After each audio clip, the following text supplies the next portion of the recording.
Kids by Phil Wingfield. The protagonists in this tale are myself, my brother Dave Allen, Dave Jackson and Liam Ferguson. Bruges, 16th of October 2017. Our hotel in Bruges is the Usher Residency. The four of us would meet in the small reception before heading out to wherever.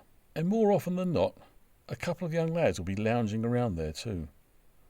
As a guess, I say they were around 8 and 11. We weren't sure if they were guests or had a parent working at the hotel. And when we returned to the hotel on this particular afternoon and sat in reception discussing the next day's plans, they were not there. There is a point to this, and I'm getting to it. The western edge of Bruges is dominated by the 500-foot-high Bruges Hill.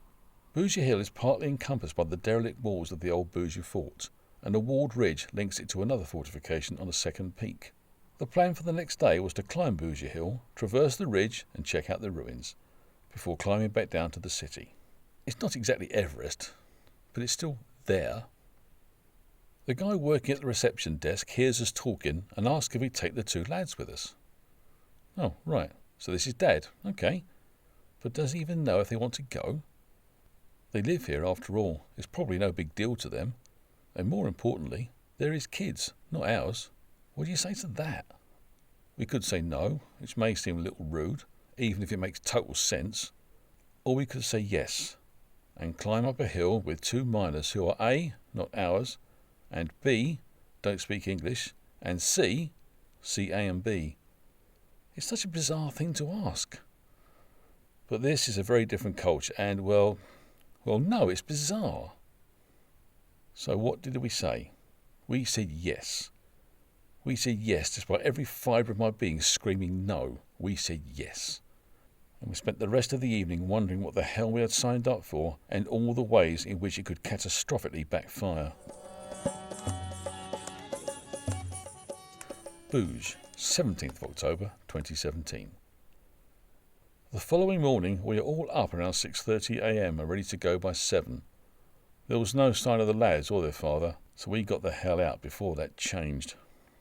When we returned some hours later, the kid's dad was behind the desk, but still no sign of the lads. I asked what happened and where did his kids get to earlier. Not that I really cared, I'm just glad it never happened. He said that they just didn't get up in time. Oh well, never mind, eh? But then he says, they're not my children. What? What do you mean, not your children? But you asked us to... What? Seriously? Not yours? Thank Christ they slept in. He did say whose they were, but I just didn't take it in. I was still processing the fact that they weren't his. So, let's examine this, shall we? A man we met only 2 days before asked us to take someone else's children on an early morning trip up a mountain. Was he going to tell us? Was he going to tell their parents, whoever they were? There's no part of this that isn't totally fucked.